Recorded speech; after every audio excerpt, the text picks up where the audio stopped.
So, remember that planned Canadian convoy protest and how I told you all that there's probably going to be drama because there's always drama with a convoy? Well, I have a story to tell you. The organizer for the Ottawa protest has decided to step away.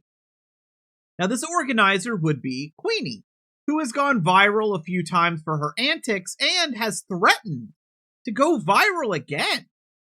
I'll give you a link in the pinned comments to a video covering a traffic stop that Queenie was involved in. This particular video covering the traffic stop has over 360,000 views on YouTube. It was shared many more times than that across social media, and it's not, of course, the only time she's gone viral. But Queenie was actively on her way to the protest. So why would she quit when she's almost there? Well, she was bragging about talking to Pat King, a leader, an organizer, whatever you want to call him, for the Freedom Convoy in 2022. And she was showing him her new tattoo. She said that Pat King told her not to yell in court, but she could let her buck outside. On her live stream, Queenie threatened to assault reporters outside the courthouse. Not once, multiple times. And she referred to Pat King as her best friend and her boy. There's someone who didn't appreciate that. Pat King's girlfriend. Pat King's girlfriend actually had some different things to say. She said Queenie is not Pat King's best friend. They do not have that kind of relationship. And he is not involved in this convoy. Part of his conditions are not to be involved in any protest or convoy. Pat King's girlfriend is livid at the bad press and the lies that she says are being put out because of Queenie's statements. She calls Queenie rash and vulgar. Now, Queenie responded, of course. She stepped away from her oh-so-important convoy protest. But Queenie's still going to Ottawa. Queenie says that Pat King turned his back on her for his girlfriend.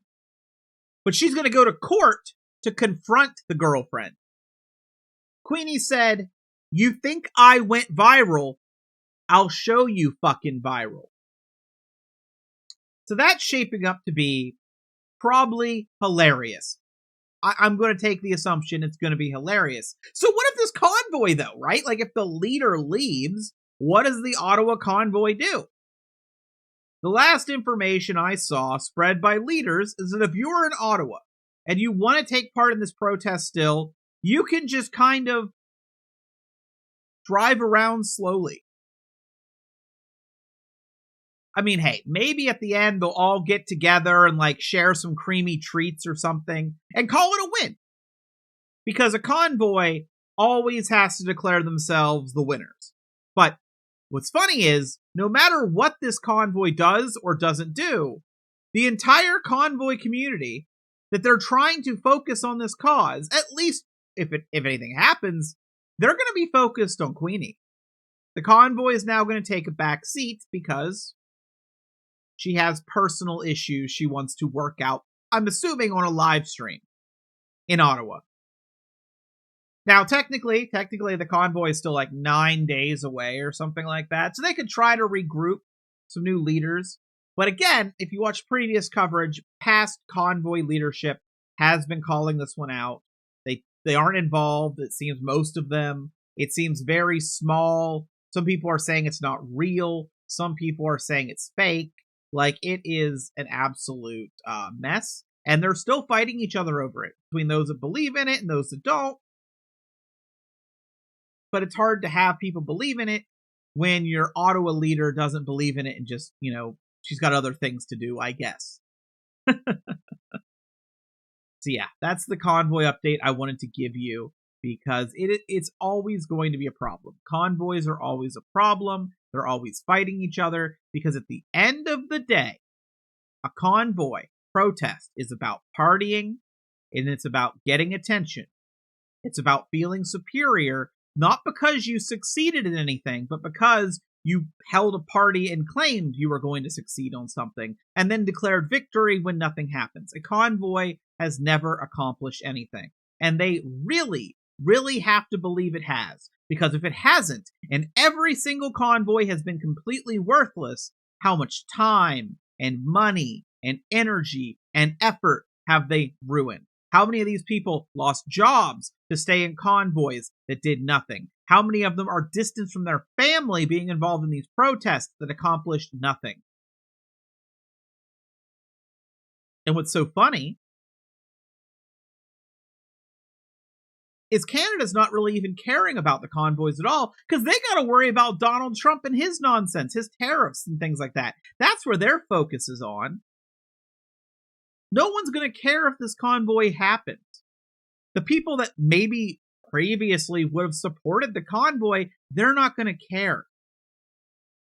Because anything the convoy has to whine about is completely negated by tariffs incoming. If the tariffs come in, it's just way bigger an effect. And the convoy has a lot of people that not only support Trump, some of them support Putin. And what's funny is I'm seeing, even inside some of the previous convoy circles, I'm starting to see people call out Trump and become a lot more, how do I want to put this? Well, a lot of the Canadian convoy people, of course, were very Canadian. Their freedom, they focused on Canadian values, being more Canadian. Some of them in a racist way, to be clear, but Canadian, right? Canadian values.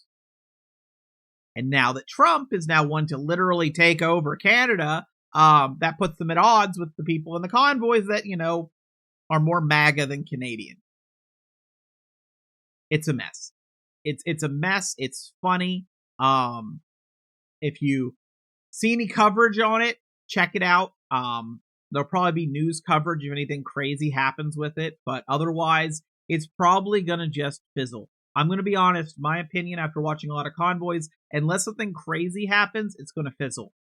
Because we've lost one leader. Who's next? We're going to have the sentencing of Pat King. Depending on how that goes, in a variety of ways, it could possibly energize the convoy or kill it outright.